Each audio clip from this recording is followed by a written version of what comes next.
Imagine signing up for a science experiment. Maybe you expect a survey, maybe a blood test. Worst case scenario, a weird MRI machine. Now imagine the experiment turns out to be this. You're locked in a chamber and slowly frozen to death, or secretly drugged by the CIA, or infected with a disease on purpose. Yeah. The history of human experimentation is way darker than most people realize. And today we're diving into the experiments where science stopped helping humanity and started acting like the villain in a horror movie. Segment 1. When research meant torture. 012 to 230. 4. Let's start with Nazi Germany. Because if you're making a list of evil scientific experiments, this unfortunately ranks near the top. During World War II, doctors working for the Nazi regime used prisoners in concentration camps as test subjects. They called it medical research, but most of it was just torture with better paperwork. One of the most infamous experiments happened at the Dachau concentration camp. German officials wanted to know how pilots would survive at extreme altitudes, so they built a low-pressure chamber. Then they locked prisoners inside. The chamber simulated altitudes of about 65,000 feet. That's higher than most airplanes fly.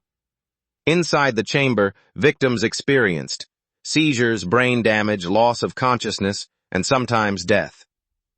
Some prisoners were pushed right to the edge of dying, then dissected afterward so doctors could study the damage, which is a sentence that should never appear in a medical journal.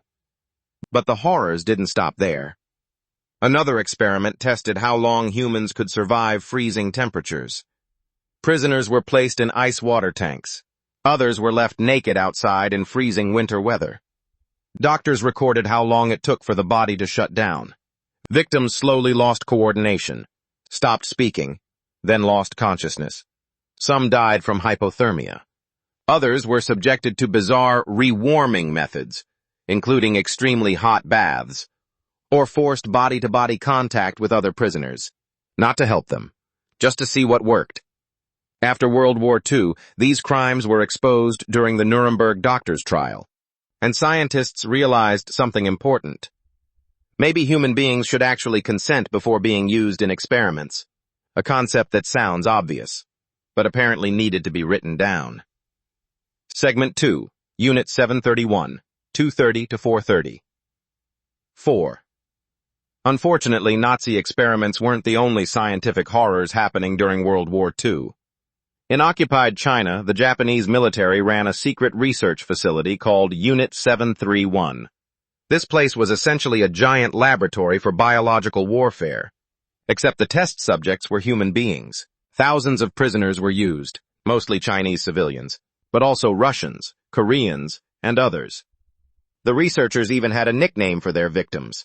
They called them logs, because apparently dehumanizing people makes it easier to treat them like laboratory equipment. Prisoners were deliberately infected with diseases like plague, anthrax, cholera. Then researchers performed vivisections while the victims were still alive. No anesthesia, just so they could observe how infections destroyed the organs. Other prisoners were used to test: frostbite, poison gas, flamethrowers, grenades. Very few people survived. Death wasn't a side effect, it was the whole point. And after the war, many of the scientists involved avoided prosecution because they traded their research data to the United States, which is not exactly the justice most people had in mind. Segment 3, Tuskegee, 430 to 630. 4. Now we move to the United States, where the cruelty got quieter, but somehow just as disturbing.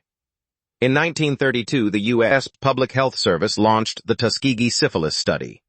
Researchers recruited 600 black men in Alabama. They were told they were being treated for something called bad blood, but the truth was very different. The men weren't being treated. They were being observed.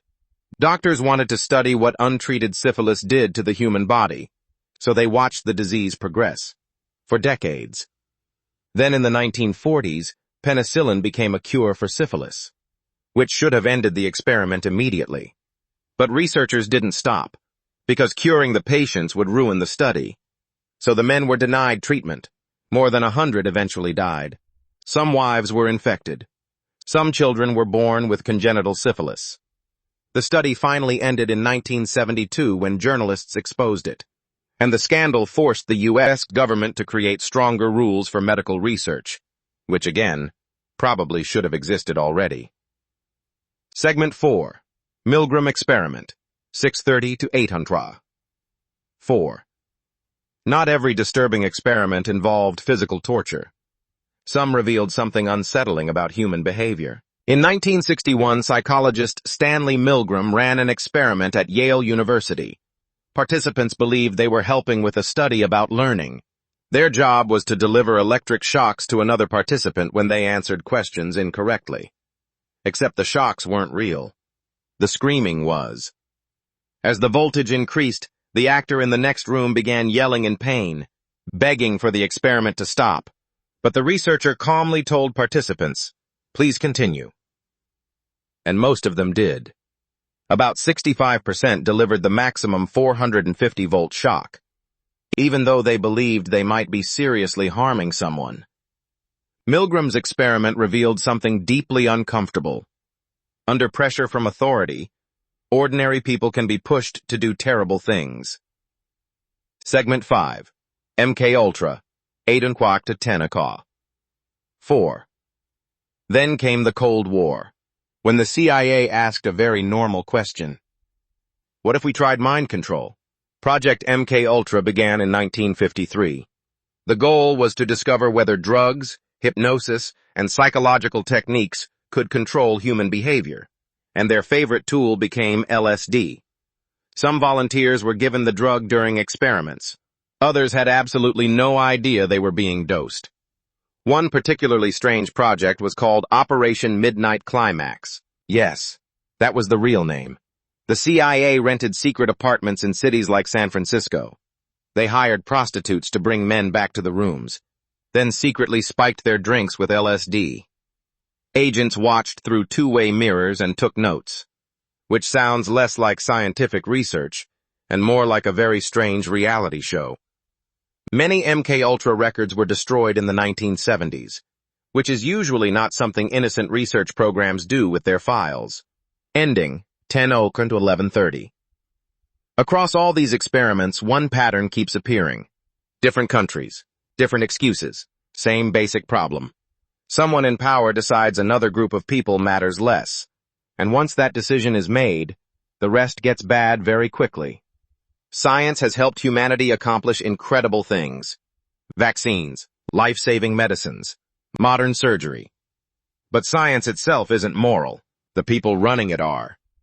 And history shows that when ethics disappear, the lab coat can become just another villain costume.